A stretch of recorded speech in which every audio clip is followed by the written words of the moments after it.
Hello दोस्तों, नमस्कार, आदाब, सत श्री अकाल। मैं अफरोज़ रिजवी तरुण मित्र में आप सबका खैर मकदम है, स्वागत है। पेश है देश और दुनिया के हालात पर उर्दू अखबारों की तरफ से। दोस्तों, कल देर रात तक यही खबरें चलती रहीं कि ईरान को एक ही रात में तबाह कर देगा अमेरिका। डोनाल्ड ट्रंप ने जो ये घोषणा कर दी थी, उससे सारी दुनिया सकते में थी कि आखिर इतने दिन की लंबी जंग, यानी 5 हफ्ते तक लगातार चली जंग में अचानक अब ये कौन सा मोड़ आया है जिसमें डोनाल्ड ट्रंप ने ये धमकी दे दी थी कि मैं ईरान को, और यहाँ तक कहा था कि ईरान दुष्ट मुल्क है और मैं इसको ठीक कर दूँगा, एक ही रात में इसका खात्मा कर दूँगा। इससे पहले भी उन्होंने तमाम बातें कही हैं कि मैं खंडहर पत्थर में तब्दील कर दूँगा और पत्थर के दौर में पहुँचा दूँगा, और बहुत सारी बातें उन्होंने कही थी बीच बीच में कि ईरान के पास लड़ने की क्षमता नहीं बची है, सब ख़त्म कर डाला है मैंने, मेरा थोड़ा टारगेट बचा है जिसे मैं जल्दी ही पूरा कर लूँगा। तो बहरहाल अब आज सुबह जब पूरी दुनिया के लोगों ने आँख खुली है तो सोशल मीडिया पर सिर्फ एक ही खबर चल रही थी कि सीज़ फायर हो गया, यानी ईरान पर अमेरिकी और इसराइली हमले जो हो रहे थे और फिर उसके जवाब में ईरान ज़बरदस्त जंग लड़ रहा था, वो 2 हफ्ते के लिए टाल दी गई है, यानी सीज़ फायर हो गया है। अब ये सीज़ फायर की खबर सुन के लोगों को ये राहत की सांस ली कि अभी तक वो सोच रहे थे कि अभी तक जंग से जो हालात पैदा हो रहे थे, ईंधन को, पेट्रोल को, ये सब लेकर के दिक्कतें पैदा हो रही थी, या काम करने वाले बैरूनी ममालिक में जो लोग थे, सऊदी अरब में, जद्दा में, ओमान में, कतर में, तो उनके घरों के लोग भी ये सोचने लगे थे कि हमारे घर के लोग नौकरी के लिए विदेश में हैं, बाहर हैं, अमेरिका में हैं, इसराइल में हैं, तो अगर ये जंग न बंद हुई तो क्या होगा। तो अब उन लोगों में भी काफ़ी राहत महसूस की जा रही, समझा जा रहा है कि रोज़ी रोटी पर या पढ़ने के लिए जो उनके बच्चे या घर के लोग गए हुए थे या वापस आ गए हैं, अब उन्हें फिर से अपना काम पूरा करने का मौका मिल जाएगा। लेकिन बहरहाल अब ये जंग कितनी देर रुकेगी, अमेरिका के राष्ट्रपति डोनाल्ड ट्रंप का रुख लोगों के बीच हमेशा ये रहा है कि वो कहते कुछ हैं, करते कुछ हैं। तो 2 सप्ताह के लिए जो महीने की जंग रोकी गई है, 2 हफ्ते के लिए, इसमें ये कितने दिन तक टिकेगा अपने बयान पर समझौता, तो इसको ले करके तमाम तरह की चर्चाएं भी शुरू कर दी गई हैं। लोग यही कह रहे हैं कि ट्रंप का कोई भरोसा नहीं कब फिर से शुरू हो जाए हमला करना। और उधर ये भी कहा जा रहा है कि अमेरिका के राष्ट्रपति डोनाल्ड ट्रंप ने तो ऐलान किया है सीज़ फायर का, लेकिन प्रधानमंत्री नेतन्याहू जो हैं अभी भी उनकी फ़ौज की तरफ से हमला जारी है। बहरहाल हो सकता है कि अभी समझौते सीज़ फायर की बात से वो भी दबाव में आके बंद कर दें। लेकिन ये एक बड़ी बात यह है कि ईरान के सर्वोच्च लीडर ने, मुस्तफ़ा ख़ामनेई ने ये कहा है कि जंग तो हम शर्तों पर रोके दे रहे हैं, लेकिन अपनी सेना को उन्होंने अलर्ट मोड पर रखा है और कहा है कि जब भी ज़रूरत होगी तो हम जवाब देने के लिए तैयार रहें। यानी उनको भी अभी यकीन नहीं है कि जंग अब नहीं होगी, वो ये मान के चल रहे हैं। उनके बयान से पता चल रहा है कि उन्हें ये ख़तरा भी बना हुआ है कि अमेरिका किसी भी वक्त फिर से हमला शुरू कर सकता है। तो अब उधर ख़ामनेई ने भी सीज़ फायर को कबूल कर लिया है, लेकिन इसमें जो मुख्य भूमिका यानी ख़ास अहम रोल अदा किया है वो पाकिस्तान के प्रधानमंत्री शहबाज शरीफ और आसिम मुनीर जो फ़ौजी जनरल हैं। बताया जा रहा है कि इन दोनों का बड़ा लोग शुक्रिया अदा कर रहे हैं, उन्हें धन्यवाद दे रहे हैं इस बात के लिए। कहा जा रहा है कि जंग रोकने के पीछे इन लोगों की, यानी ओमान की, पाकिस्तान की, तुर्की की, कतर की कोशिशें जारी थीं, और ये कोशिशें इसलिए जारी थी कि सब ये चाहते थे कि हुर्मुज़ मार्ग जो बंद है, जिससे पेट्रोल नहीं मिल रहा है, तो खुल के नहीं कहते थे, बल्कि ये चाहते थे कि जंग बंद हो जाए, किसी तरीके से रुक जाए। लेकिन तब तक ईरान का इतना नुकसान हो चुका था कि ईरान बाज नहीं आ रहा था जवाब देने से, और ये लोग भी अपने हमले करते जा रहे थे, उल्टे सीधे बयान भी दे रहे थे। तो बहरहाल ये इसमें सऊदी अरब का रोल इंटरनली कहा माना जा रहा है कि सऊदी अरब ने पाकिस्तान को आगे कर दिया।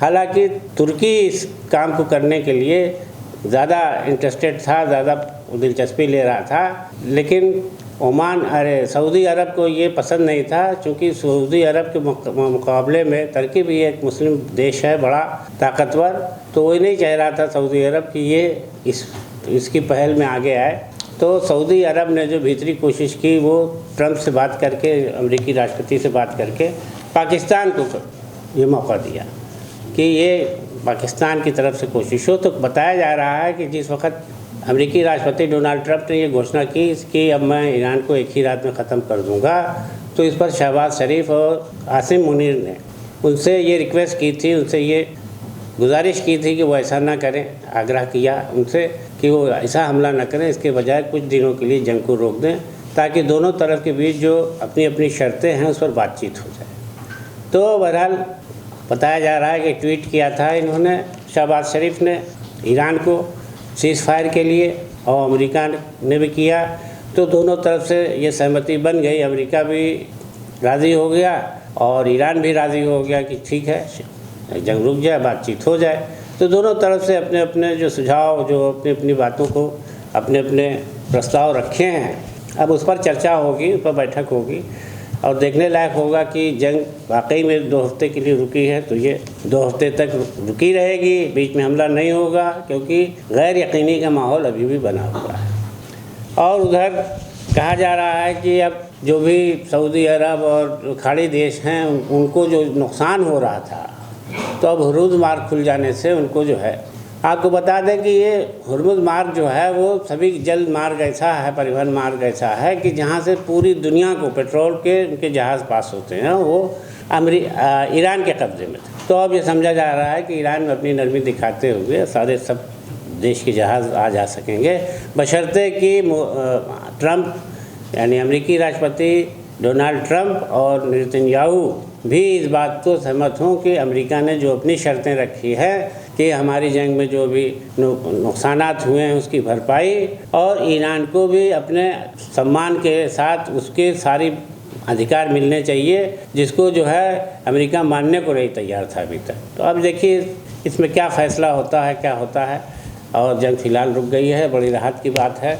हर लोगों को में खुशी का माहौल देखा जा रहा है, और जो लोग टीवी से जुड़े रहते थे अखबार, उसमें हर वक्त इस बात पर निगाह रखते थे कि अब क्या ताज़ा खबर आई है, तो फ़िलहाल उसमें ब्रेक लग गया है। और इसके अलावा कांग्रेस की वरिष्ठ नेता उत्तर प्रदेश की बाराबंकी की रहने वाली मोहसिना किदवाई जी का निधन हो गया। पीटीआई की खबरों के मुताबिक उनका निधन बुधवार की सुबह को हुआ और उन्हें उनके दामाद रज़ीउर रहमान किदवाई ने बताया कि वह उम्र से जुड़ी बीमारियों से मुब्तला थी, यानी जो आदमी की एज बढ़ने पर तमाम तरह की बीमारियां हो जाती है, उससे वो ग्रस्त थीं। और उनकी एज भी ऐसी थी, 94 साल की थी वो, बहुत जी। और उन्होंने उत्तर प्रदेश की राजनीति में काफ़ी काम किया था। उत्तर प्रदेश कांग्रेस की उस दौर में वो प्रदेश अध्यक्ष भी रही कांग्रेस की, और पूर्व केंद्रीय मंत्री और पूर्व सांसद के तौर पर उन्हें हमेशा लखनऊ में और बाराबंकी में सहित पूरे उत्तर प्रदेश में लोग बहुत इज़्ज़त देते थे और बहुत उनकी मान्यता थी। तो अब बहरहाल उनके इंतकाल से, उनके निधन से लोगों में बहुत गम का माहौल है, और ख़ासकर बाराबंकी और उत्तर प्रदेश में जो भी उनके समर्थक थे, चाहने वाले थे, उनमें काफ़ी अफसोस का माहौल बना हुआ। और इसके अलावा मणिपुर में फिर से हिंसा भड़क गई है। कुकी आतंकियों के हमले से कुकी समाज में जो वहाँ पर बताया जाता है कि इंतहा पसंद है, उग्रवादी हैं, उनके हमले से 2 बच्चों की मौत हो गई है और 1 महिला जख्मी हो गई है। बताया जाता है कि दोनों बच्चे अपनी माँ के साथ थे, जिसमें इन लोगों ने रॉकेट से और मिसाइलों से हमला किया था विष्णुपुर की आबादी में, जहाँ पर 2 बच्चे मर गए और महिला खासकर पूरी तरह से ज़ख्मी हो गई। उसे अस्पताल में दाखिल किया गया, जहाँ हालत नाजुक बताई जाती है। इसके अलावा इस घटना वाक़े के बाद जब क्षेत्रीय लोगों ने विरोध शुरू किया, इसकी मुखालफत शुरू की है, तो उन्होंने वहाँ पर जाके पेट्रोल पंप के पास कुकी समाज के लोगों के ख़िलाफ़ घटना की गई है, तो इसके उन्होंने ज़बरदस्त प्रदर्शन किया है। और वहाँ पर जाकर के एक पेट्रोल पंप के पास 2 टैंकरों में आग लगा दी और थाने के सामने टायर जलाए और काफ़ी बड़ी हिंसा का रूप ले लिया। और इसके अलावा सीआरपीएफ के कैंप पर भी हमला किया गया। तो इस तरह से मणिपुर जो कि करीब लंबे अरसे से, सालों से जो है उसके वहाँ पर चल रहा है हिंसा का माहौल, और उसको लेकर के अभी तक थोड़ी शांति भी हुई थी, लेकिन वो माहौल फिर एक बार फिर से भड़क गया है। चीफ मिनिस्टर ने वहाँ के मृतकों को और उसको सहायता राशि के साथ साथ वहाँ पर भारी पुलिस तैनात करा दी है और लगभग 5 जिलों में कर्फ्यू लगा दिया गया है और स्थिति को कंट्रोल में बताया जा रहा है। लेकिन ये भय बना हुआ है कि कहीं एक जगह हमला होता है तो उसके प्रतिक्रिया में दूसरी जगह भी हमला हो जाता है। तो पुलिस इस पर निगाह रखे हुए है और राज्य सरकार ने काफ़ी सख्ती की है और तलाशी की जा रही है कि इस तरह के कहीं भी कोई इंतहा पसंद दिखें तो उनको गिरफ्तार किया जाए। इसके अलावा पश्चिम बंगाल से खबर है कि वहाँ पर SIR में विशेष पुनरीक्षण जो हुआ था मतदाता सूची का, उसमें लगभग 9 लाख लोगों का नाम हटा दिया गया है, मतदाता सूची में नहीं मिला है और अब कुछ ही दिन बाद पश्चिम बंगाल में विधानसभा चुनाव होने हैं। तो इस तरीके से इनके नाम हटे गए हैं, उन लोगों में बड़ी खलबली मची है, बेचैनी है और वो राज्य सरकार से इसकी शिकायत कर रहे हैं। लेकिन पश्चिम बंगाल की मुख्यमंत्री तृणमूल कांग्रेस की नेता इस सिलसिले में कुछ कर नहीं पा रही हैं, क्योंकि वहाँ पर जो है ये SIR का काम जो है चीफ इलेक्शन कमिश्नर की अध्यक्षता में किया गया था और उन्होंने शुरू में काफ़ी इसकी मुखालफत की थी कि फर्जी लोगों का नाम जोड़ा जा रहा है और जो लोग हैं उनका नाम हटाया जा रहा है। जबकि भारतीय जनता पार्टी की तरफ से ये आरोप लगाया जा रहा था कि ममता बनर्जी ने घुसपैठियों को मौका दे करके बांग्लादेश से और पाकिस्तान से लोगों को जोड़ करके जो घुसपैठ करके आए हैं उनको अपना मतदाता बना के चुनाव जीतने की कोशिश की है और ये घुसपैठ बर्दाश्त नहीं की जाएगी। खासकर केंद्रीय गृह मंत्री अमित शाह जी की तरफ से ये बार बार बयान आता रहा कि घुसपैठियों को निकाला जाएगा और उनको मतदाता सूची में किसी भी हाल में शामिल नहीं होने दिया जाएगा। तो बहरहाल ये माहौल वहाँ बना हुआ है। इस सिलसिले में पश्चिम बंगाल की चीफ मिनिस्टर ममता बनर्जी ने कहा है कि 9 लाख लोगों को हटाए जाने में सबसे ज़्यादा प्रभावित मुस्लिम समाज के लोग हुए हैं जिनके साथ अन्याय हुआ है और अब वो मतदान में भाग नहीं ले पाएंगे। लेकिन ये एक साजिश के तहत किया गया है ताकि यहाँ पर तृणमूल कांग्रेस का सरकार न बनने पाए। यानी भारतीय जनता पार्टी की तरफ इशारा करते हुए उन्हें ये आरोप लगाया कि भारतीय जनता पार्टी के इशारे पर ये सब हो रहा है, लोगों के नाम हटाए जा रहे हैं और अब यहाँ पर जो चुनाव होगा उसमें भी बेईमानी की जाएगी। अब चुनाव और परिणाम दोनों का वक्त करीब आ गया है और उसमें देखने लायक होगा कि क्या होता है। इसके अलावा मंगलवार को कैबिनेट की एक बैठक में उत्तर प्रदेश के चीफ मिनिस्टर योगी आदित्यनाथ ने 25 लाख नौजवानों को टैबलेट देने का फैसला किया है। कैबिनेट की बैठक में लिए गए इस फैसले में की घोषणा राज्य सरकार के प्रवक्ता की तरफ से की गई है बैठक के बाद, जिसमें बताया गया है कि इसके लिए बजट में 12,000 करोड़ रुपए की राशि आवंटित की गई है। यानी 25 लाख यूपी के 25 लाख नौजवानों को टैबलेट बांटा जाएगा। और आपको याद होगा कि इससे पहले यही काम उत्तर प्रदेश के पूर्व सरकार के मुखिया अखिलेश यादव भी कर चुके हैं। टैबलेट भी बांटी थी, साइकिल भी बांटा था और बहुत कुछ बांटने की बात करते रहते हैं। तो अब भारतीय जनता पार्टी में भी टैबलेट बांटा जाएगा और योगी आदित्यनाथ जी ने नौजवानों के लिए यह कदम उठाया है जिसकी सराहना की जाएगी। इसके अलावा अखिलेश यादव ने समाजवादी पार्टी के मुखिया ने ये आरोप लगाया है कि शिक्षा के क्षेत्र में शिक्षा मित्रों के साथ उत्तर प्रदेश की सरकार काफ़ी अनदेखी करते, उनके साथ बहुत अन्याय हुआ है। उन्हें जो मानदेय मिलता है वो उचित नहीं है और इसी उसमें संकट में कई लोगों ने आत्महत्याएं कर ली शिक्षा मित्रों ने। तो उन्होंने कहा कि राज्य सरकार दोहरी नीति अपनाती है।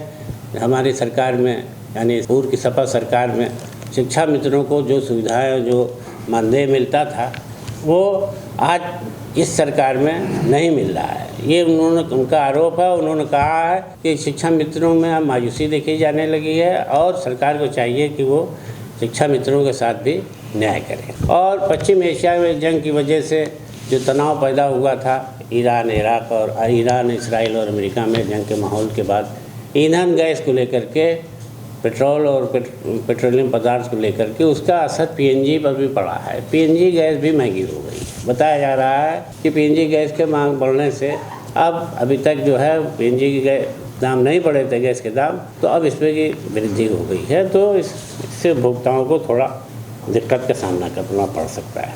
इसके अलावा देश के विदेश सचिव विक्रम मिस्री अमेरिकी दौरे पर गए वो इस ऐसे वक्त में दौरे पर गए हैं अमेरिका जब ईरान इराक और ईरान अमेरिका इसराइल के बीच युद्ध की घोषणा हो गई है, समाप्ति की, लेकिन माहौल तनावपूर्ण बना हुआ है। इसमें बताया जा रहा है विक्रम मिस्री वहाँ पर जा कर के भारत और अमेरिका के बीच संबंधों को मजबूत बनाने का प्रयास करेंगे।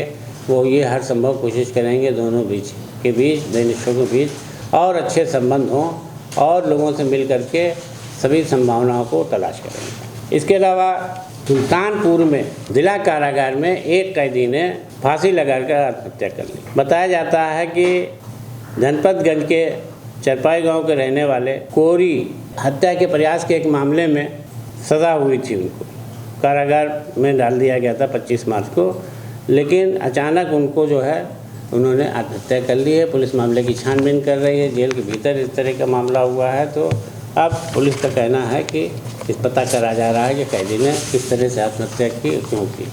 और इसके अलावा बहराइच ज़िले में तेंदुए ने एक बालक को घायल कर दिया और बालक गंभीर रूप से घायल हो गया, जिसे अस्पताल में भर्ती किया गया। पूरे गांव में दहशत का माहौल बना हुआ है। कतरिया ग्राम के मजरा के पास ये वाक़या पेश आया है, जहाँ 11 साल का बच्चा बालक खेल रहा था और अचानक खेत से तेंदुआ निकला और उसने बच्चे पर हमला कर दिया।